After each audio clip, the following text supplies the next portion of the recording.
What kind of love builds a monument that lasts for centuries?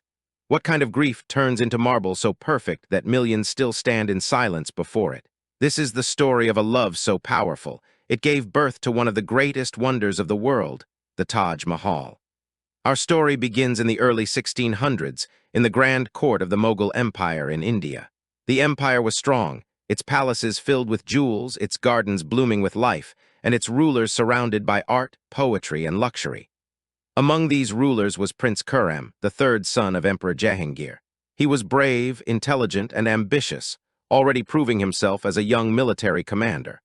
But behind his strength and status, there was another part of his life that changed everything, a deep and lasting love. At the age of 15, Prince Khurram met Arjumand Banu Begum, the daughter of a noble Persian family. Their meeting was not just a formal introduction, it was the beginning of a lifelong bond. Though they would not marry for 5 more years, the prince was already deeply in love with her. When they finally married in 1612, he gave her a new name, Mumtaz Mahal, meaning chosen one of the palace. Their love grew stronger with time. Mumtaz was not only beautiful, but also wise and kind. She was his trusted companion, traveling with him during military campaigns, sitting by his side in court, and offering advice in matters of state. She gave him comfort during moments of stress and strength during times of political conflict. They were more than just husband and wife, they were partners. Together, they had many children, and despite the royal pressure, Mumtaz was always close to Shah Jahan, the name Prince Khurram would take when he became emperor. But love stories, even the most beautiful ones, can carry great sorrow. In 1631, while giving birth to their 14th child, Mumtaz Mahal died. She was only 38 years old. Her death shook Shah Jahan completely. He had faced battles, betrayal, and political struggle, but nothing had prepared him for this. It is said that when she passed away, he locked himself in his room and refused to come out for days. When he finally returned to court, his face had aged overnight. His hair had turned gray, he wore white, the color of mourning, and his voice was quiet and full of sorrow. But with that sorrow came a promise. He would build her a tomb so beautiful, so perfect, that it would honor her forever. Not just a resting place, but a monument of eternal love, something that would stand long after they were both gone. That promise became the beginning of the Taj Mahal. Shah Jahan's vision was clear. The world would know how deeply he had loved her. He gathered the best architects, designers, and artisans from across the empire and beyond. He called on masters of stone, metal, and gems. He wanted this building to speak without words of a love that was eternal. The location was carefully chosen, on the banks of the Yamuna River in Agra, a city rich with Mughal heritage. The river would reflect the white marble structure, as if heaven itself had touched the earth. Everything about the Taj Mahal would have meaning, symmetry, color, and even the way the light moved across it. This was not just a construction project. It was a message carved in stone, a message of devotion, of memory, and of beauty that could outlast time itself. Shah Jahan never remarried. His heart remained with Mumtaz. And the Taj Mahal, still in its earliest plans, would soon rise from that grief, transforming sorrow into one of the most breathtaking works of art in human history. After Shah Jahan made his promise to honor Mumtaz Mahal, the dream of the Taj Mahal began to take shape. But turning that dream into reality would require more than emotion. It would require vision, planning, and the greatest minds of the Mughal Empire. The emperor invited master architects from across India and beyond. Among them was Ustad Ahmed Lahori, a man believed by many to be the chief architect of the Taj Mahal. Experts in design and construction came from Persia, the Ottoman Empire, and Central Asia. Craftsmen from as far as Europe were invited for their skill in carving and metalwork. Shah Jahan's idea was to create a structure that could speak to the soul, a building that would represent not only love, but perfection, harmony, and balance. The site he chose for the Taj Mahal was carefully selected, a quiet space on the southern bank of the Yamuna River in Agra.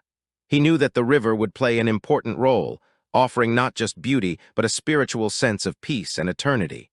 The design was planned with mathematical precision. It would be symmetrical, balanced on every side, with gardens, water channels, gates, and pathways arranged in perfect harmony. At the center of this plan would be the white marble mausoleum, standing tall and graceful, catching the sunlight at every hour. 4 minarets would frame the structure, not just for decoration, but with a safety feature, built slightly leaning outward so they wouldn't fall on the main dome in case of an earthquake. The inner chamber would house the cenotaph of Mumtaz Mahal, an empty tomb to mark her presence, while her real grave would lie below, simple and hidden.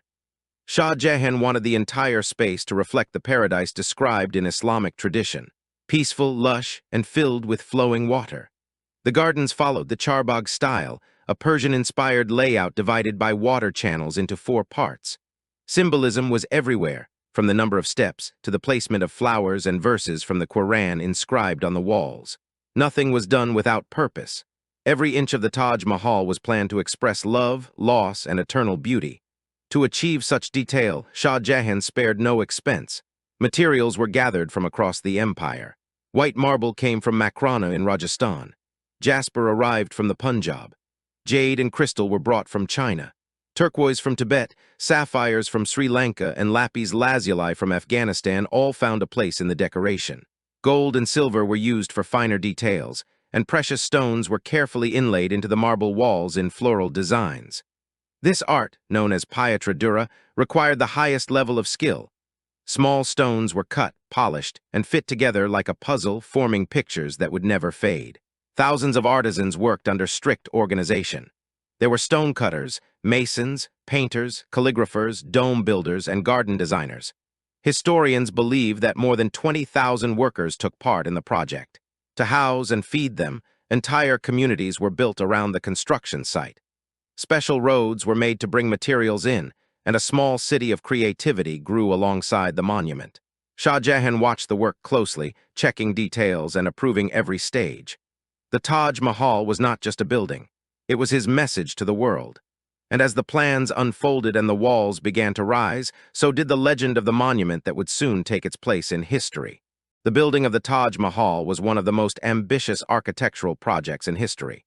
From the moment construction began in 1632, the site became a living city of workers, stone, and vision. The sound of chisels echoed across the banks of the Yamuna River. The smell of fresh-cut stone and wet clay filled the air. The construction process took over 2 decades to complete. Each day, thousands of hands worked in harmony, lifting, carving, placing, measuring. It was not only an act of labor, but of devotion. The workers knew they were part of something larger than themselves. The central structure, the mausoleum, rose first. Made of the finest white marble, it stood like a cloud on the earth, catching the colors of the sky. The dome, which would become one of the most iconic shapes in the world, took years to complete. It rose high above the tomb chamber, shaped like a pearl and crowned with a finial of gold. The dome was not just a design choice. It symbolized heaven. Light and delicate in appearance, it held the emotions of sorrow and reverence within its curves. Surrounding the dome were 4 elegant minarets, rising tall and separate from the main structure. Built slightly tilted outward, they served as both decoration and protection. The balance of strength and grace was present in every element. Red sandstone buildings were added to the east and west, providing balance in both color and function. One served as a mosque, the other as a guest house. Together, they framed the mausoleum like a pair of open arms. Calligraphers added verses from the Quran across the walls. Letters were carefully made larger at the top so that the writing appeared the same size when viewed from below. This precision in detail was seen everywhere, from the carvings in marble to the designs in gemstone. Nothing was rushed. Every pattern was thought out. Flowers in the marble panels did not simply decorate, they told stories of paradise.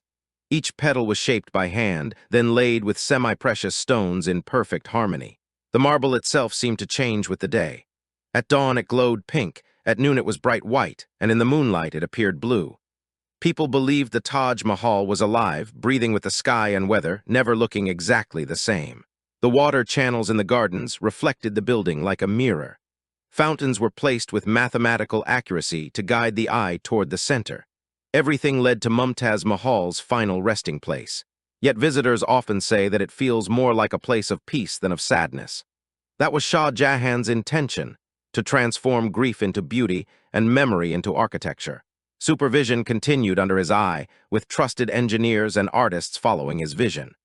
The main structure was largely completed within 10 years, but the full complex, including gardens and decorations, took closer to 20.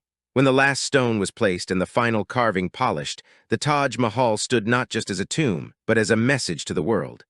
It was a monument built not by war, but by love, a silent poem written in marble. and it was ready to welcome the world to its story. Once the grand exterior of the Taj Mahal was complete, attention turned to the interior, a space meant to capture the soul of the monument. Stepping inside the central dome was like stepping into a world carved out of silence and stone. The main chamber held the symbolic tomb of Mumtaz Mahal. The real grave was placed in a quieter, lower chamber beneath, as was the tradition in Islamic architecture. The cenotaph of Mumtaz stood at the exact center of the building, placed under the Great Dome. A delicate marble screen surrounded it, hand-carved with such precision that it seemed more like lace than stone. This screen, called a jolly, allowed light to filter through in soft patterns. As the sun passed overhead, the light danced across the floor, creating a feeling of movement and serenity. The walls of the chamber were inlaid with floral motifs made from semi-precious stones, tulips, lilies, and jasmine, flowers said to bloom in paradise. Above, verses from the Quran were inscribed with care. These words were chosen not to decorate, but to guide the soul and speak of peace beyond this life. The acoustics of the dome amplified every sound. A whisper could be heard across the room, adding to the sense of sacredness and awe. Every element inside the mausoleum was created not just to impress the eye, but to calm the heart. It was meant to be a place of reflection, not just remembrance. Just beside Mumtaz, though added years later, lies the tomb of Shah Jahan. His final resting place is slightly off-center, a subtle reminder that the original design had been made for one. Still, the presence of the two tombs together completes the story. The man who built the Taj Mahal was, in the end, laid beside the woman for whom it was made. Outside the main chamber, the grandeur continued. Arched doorways opened to the gardens, inviting light and air into the sacred space. Calligraphy along the entranceways quoted verses about divine mercy and eternal peace. Even the smallest tile or border was placed with care. The Taj Mahal was not only a tomb. It was a message written in architecture, a message about love that survives death and beauty that resists time. The gardens around the Taj were more than decoration. They reflected the Islamic vision of paradise, divided into 4 parts by water, filled with trees, flowers, and birds. The design followed the Charbagh layout, symbolizing the Garden of Eden. Fountains created soft sounds, and pathways guided visitors gently toward the center. Even the alignment of the monument and its surroundings was meaningful. The river to the north was not just scenic, it connected the tomb to the eternal. The minarets that stood tall beside the Taj were placed with slight angles, protecting the dome in case of collapse, but also framing the structure with harmony. At sunrise and sunset, the monument reflected every color of the sky, and in the moonlight it became almost invisible as if part of a dream. The Taj Mahal was more than art, it was experience, a place where silence, space, and design worked together to move the heart. Visitors, no matter their language or beliefs, often stood in silence when they entered. Some prayed, some wept, some simply stood still. And in those quiet moments, the building fulfilled its purpose, not just as a tribute to a lost queen, but as a place where beauty and memory live on together. While the Taj Mahal stood as a symbol of love and beauty, Shah Jahan's own life was moving toward darkness. After years of rule and glory, the emperor who built one of the world's greatest monuments would face betrayal from within his own family. In the 1650s, Shah Jahan grew ill. His sons began to fight for power. Among them was Aurangzeb, the most ambitious and ruthless.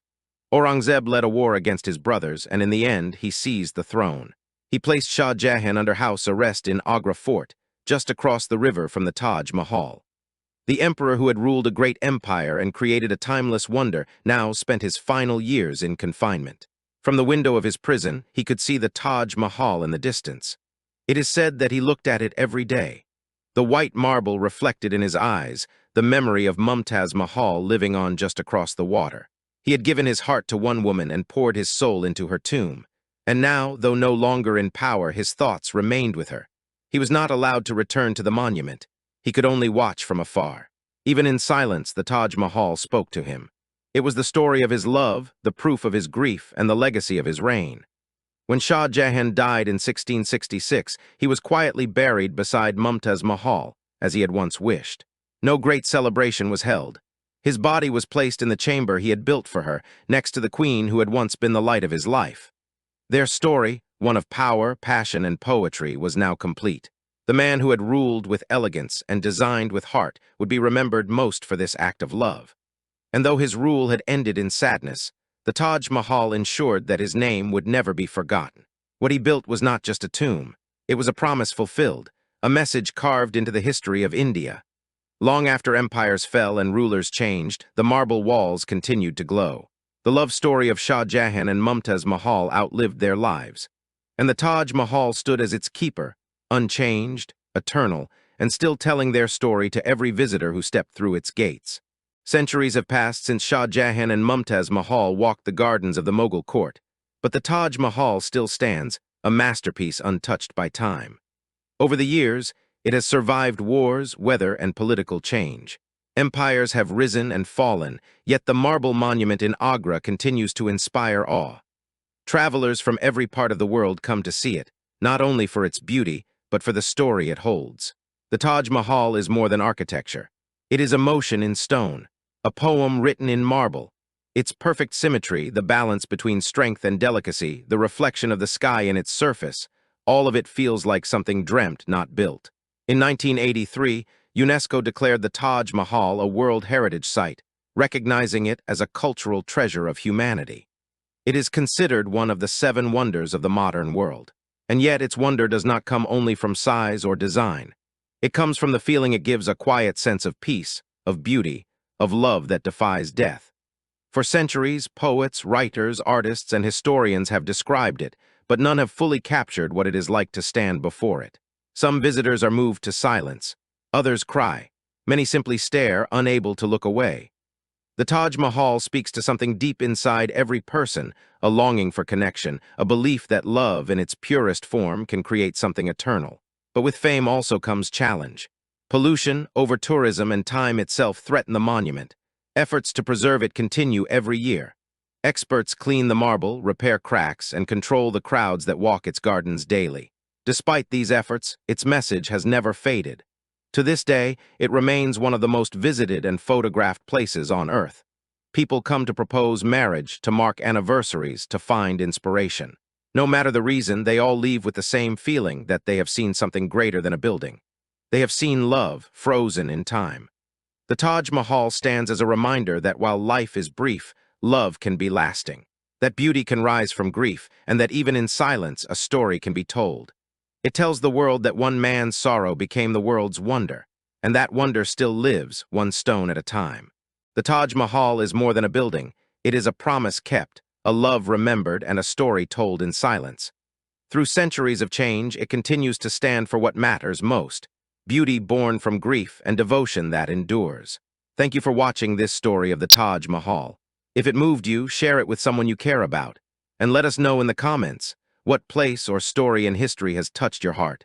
Subscribe for more stories that bring the past to life, one word at a time. Until next time, keep learning, keep wondering, and keep listening to the voices of history.